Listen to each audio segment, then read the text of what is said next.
Good evening, everyone. My name is Sunshine Jeffcoat. With me tonight, I have Mr. Eric Erickson, who is running for House seat for District 121. Good evening, Mr. Erickson. Good evening to you, Ms. Jeff Coe. It's nice to have you with me tonight. I'm going to start the dialogue with just asking you to share your platform as well as offer any additional information as to why you're running. And then we'll lead into our four questions surrounding the public education format. Okay. Because you can so you won't have to rush doing two things at a time. Anytime you get ready. Is that a question?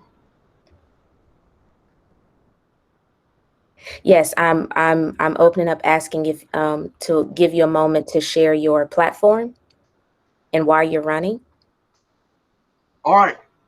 Eric Erickson, running for District 121 in the area where I live, Fripp Island, South Carolina. The district basically needs to do better.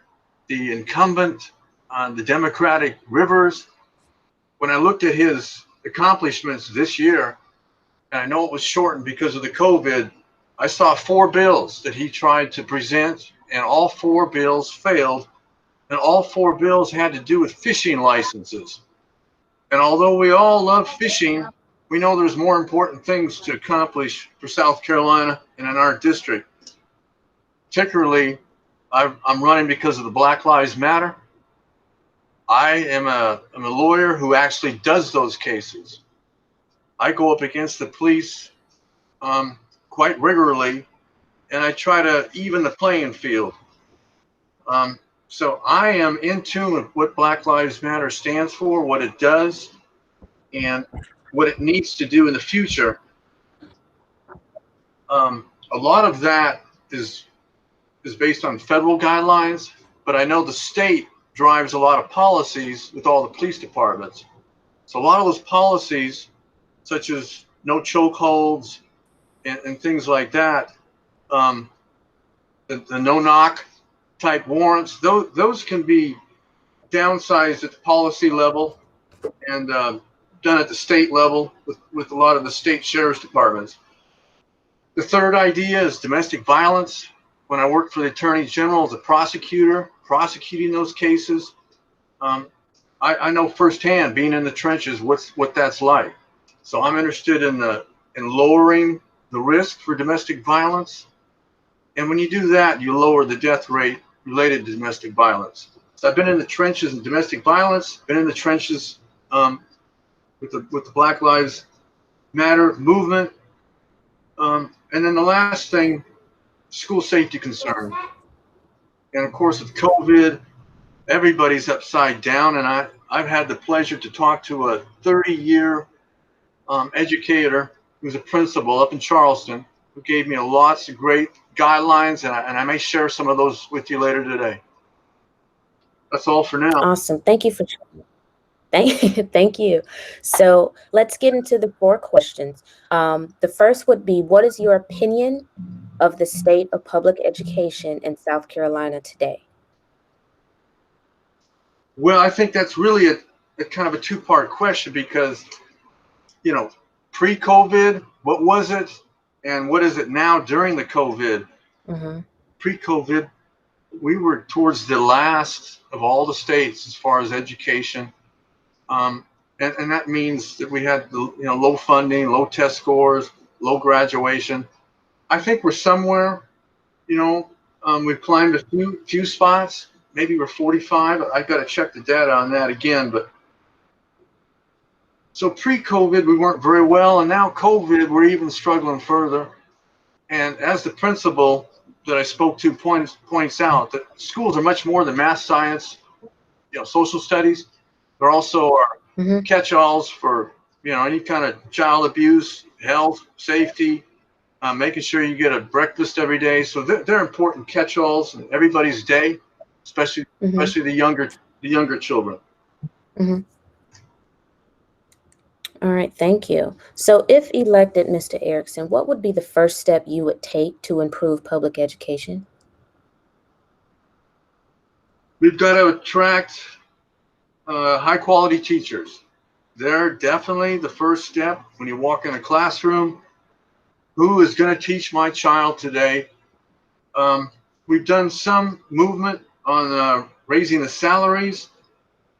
With this COVID situation, a lot of the money, though, is going to be spent on COVID safety and not so much increasing the teacher salaries. So there's kind of a give and take. What are we going to do? So we got to keep our teachers number one, and that would be my first step, is to make sure they're paid well, and at least around the southeast average, which is 52,000, I believe.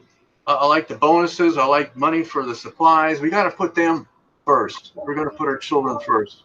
Absolutely, absolutely.